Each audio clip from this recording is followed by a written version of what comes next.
नमस्कार दोस्तों, दिन भर की सभी बड़ी खबरें आप लोगों के लिए लेकर के आए हैं, जहां पर एक एक करके चलेंगे।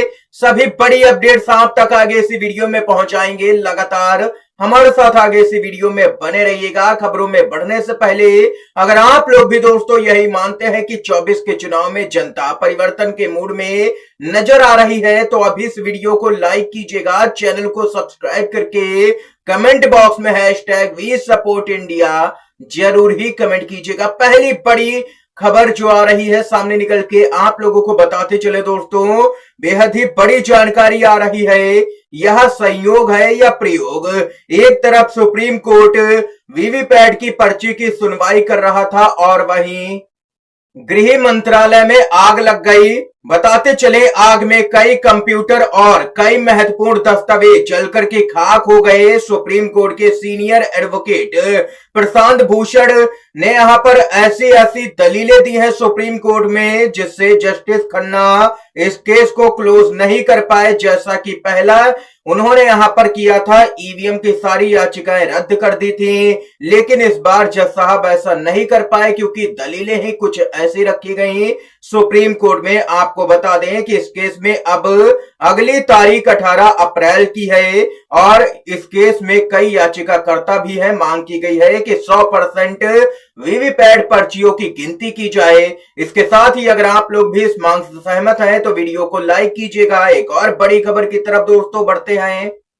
बीजेपी की उम्मीदवार नवनीत राणा बोली, कोई मोदी लहर नहीं है। जी हां दोस्तों, आप लोगों को बताते चलें, बीजेपी की उम्मीदवार नवनीत राणा के एक बयान से बीजेपी बैकफुट पर आ गई है। इस बयान ने यहां पर मोदी सरकार की नींव हिला करके रख दी है। जी हां दोस्तों, बताते चलें, नवनीत राणा के एक बयान ने बीजेपी के मोदी लहर के दावे की हवा ही निकाल दी है। अमरावती से भाजपा उम्मीदवार नवनीत राणा ने दावा किया है कि कोई भी मोदी लहर नहीं है देश के अंदर। इसका एक वीडियो सोशल मीडिया पर सामने निकल के आया है। इस वीडियो में वह अपने पार्टी कार्यकर्ताओं को संबोधित करती हुई नजर आ रही हैं। बताते चले कि उनका कहना है कि देश के अंदर कोई भी मोदी लहर नहीं है। अगर हमें चुनाव जीतना है तो जनता के बीच में हमें खुद ही जाना पड़ेगा और जनता से वोट मांगने पड़ेंगे। मोदी लहर के भरोसे कोई भी नहीं रह सकता है, ये कहना है बीजेपी की ही उम्मीदवार का। इसके साथ ही दोस्तों एक और बड़ी खबर की तरफ बढ़ते हैं। चुनाव प्रचार में पीएम मोदी रोजगार के बजाय, महंगाई के बजाय अपना पूरा भाषण मछली और मटन पर ही केंद्रित करते हैं। इसी क्रम में अब पश्चिम बंगाल में बीजेपी की मुश्किलें बढ़ती हुई नजर आ रही हैं। अगर बीजेपी लोकसभा का चुनाव जीत गई तो मछली खाने पर लगा देगी रोक। अभिषेक बनर्जी का पश्चिम बंगाल में बेहद ही बड़ा दावा। बीजेपी पश्चिम बंगाल में बैकफुट पर आ गई है क्योंकि वहां पर कई लोग मछली खाते हैं, जिसके बाद में बीजेपी का जमकर के हो रहा है विरोध। बताते चले दोस्तों आप लोगों को, तृणमूल कांग्रेस के वरिष्ठ नेता अभिषेक बनर्जी ने दावा किया है कि बीजेपी अगर लोकसभा का चुनाव जीत जाती है तो वह मछली खाने पर रोक लगा देगी। पार्टी के उम्मीदवार के समर्थन में एक चुनावी रैली को संबोधित करते हुए यह दावा भी किया है कि बीजेपी अगर जीत गई तो राज्य सरकार की महिलाओं के लिए प्रत्यक्ष बैंक हस्तांतरण योजना लक्ष्मी भंडार को भी रोक देगी। यहां पर यह भी बयान जारी किया है। अभिषेक बनर्जी ने अपने बयान में आगे कहा है कि प्रधानमंत्री मोदी मछली खाने वालों को राष्ट्र विरोधी और हिंदू विरोधी कह रहे हैं। उनका कहना है कि हम मछली खाते हैं तो कि हम सब राष्ट्र विरोधी और हिंदू विरोधी हो गए। ये यहाँ पर जबरदस्त तरीके से अब पीएम मोदी की किरकिरी हो रही है। भले ही बिहार के अंदर उन्होंने ये बयान दिया हो, लेकिन असर पश्चिम बंगाल तक होता हुआ नजर आ रहा है, जहां पर बीजेपी को पीएम मोदी का ये बयान जबरदस्त तरीके से बैकफुट पर लेकर के जाएगा। इसके साथ ही एक और बड़ी खबर जो आ रही है, बताते चलें। राम मंदिर पर पीएम मोदी ने दिया ऐसा बयान कि विपक्षी पार्टी पहुंच गई है चुनाव आयोग में शिकायत दर्ज करवाने। जी हां दोस्तों, आप लोगों को खबर बताते चले क्या है मामला।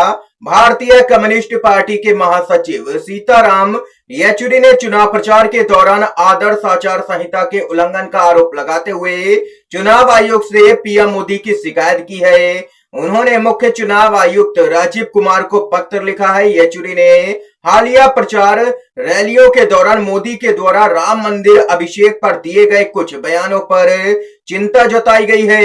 येचुरी ने लिखे गए एक पत्र में यहां पर आरोप लगाया है कि पीएम मोदी धार्मिक मुद्दों को उठा करके वोट मांग रहे हैं, जो कि आचार संहिता का खुला उल्लंघन है। लेकिन फिर भी चुनाव आयोग की तरफ से कोई भी कार्रवाई नहीं हो रही है बीजेपी के नेताओं पर। बताते चले कि येचुरी की शिकायत के मुताबिक पीएम मोदी ने नवादा, अजमेर और पीलीभीत में अपने भाषणों के दौरान विपक्षी पार्टियों को राम मंदिर का विरोधी, भगवान राम के खिलाफ करार दिया था। इसके साथ ही ऐसे दलों पर भगवान राम का अपमान करने का भी आरोप पीएम मोदी ने कई रैलियों में लगाया था, जो कि सीधे तौर पर आदर्श आचार संहिता का खुला उल्लंघन है, ये कहना है सीताराम येचुरी का। लेकिन फिर भी अभी तक कोई भी कार्रवाई नहीं हुई है। ये देखना होगा कि आगे क्या कुछ कार्रवाई चुनाव आयोग करता भी है या नहीं। इसके साथ ही एक और बड़ी खबर जो आ रही है दोस्तों, बताते चले आप लोगों को।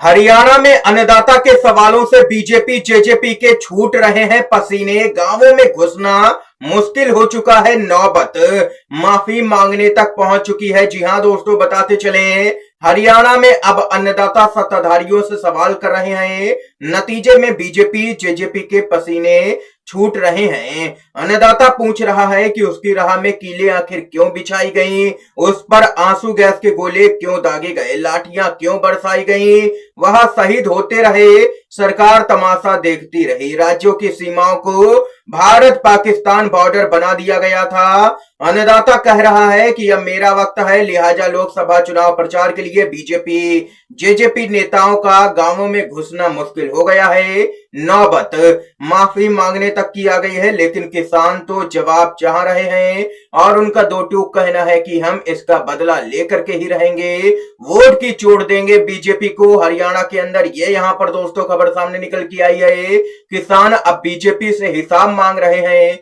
इसके साथ ही अगर आप लोग भी किसानों के समर्थन में खड़े हैं तो चैनल को सब्सक्राइब जरूर ही कीजिएगा। इसके साथ ही एक और अपडेट की तरफ बढ़ते हैं।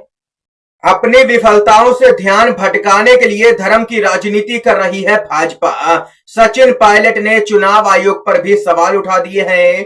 कांग्रेस के नेता सचिन पायलट ने यहां एक स्टार प्रचारक के रूप में प्रचार अभियान के दौरान चुनाव आयोग पर निशाना साधते हुए कहा कि जब मुख्य विपक्षी दल के खातों पर लेन देन से संबंधी रोक लगाई गई और निर्वाचित मुख्यमंत्रियों को जेल भेज दिया गया, तब आयोग चुप्पी साधे रहा। बताते चले आप लोगों को, एक उम्मीदवार के समर्थन में प्रचार करते हुए सचिन पायलट ने बीजेपी की सरकार पर विकास के मोर्चे पर अपनी विफलताओं से ध्यान भटकाने के लिए धर्म के आधार पर राजनीति करने का आरोप दोस्तों लगाया है भाजपा पर। ये यहां पर सचिन पायलट जबरदस्त तरीके से भड़के हैं भाजपा पर। इस समय की आज की दोस्तों तमाम बेहद बड़ी खबरें थी, मुख्य समाचार थे जो हमने आप लोगों तक पहुंचाए। दोस्तों अगर आप लोगों को ये वीडियो पसंद आया हो तो अभी इस वीडियो को लाइक कीजिएगा, ज्यादा से ज्यादा इन खबरों को, मुख्य समाचारों को शेयर कीजिएगा अपने सभी दोस्तों में, और चैनल पर नए हैं तो दोस्तों चैनल को जरूर ही सब्सक्राइब कीजिएगा। वीडियो देखने के लिए आप सभी दोस्तों का बहुत बहुत धन्यवाद। जय हिंद, जय भारत।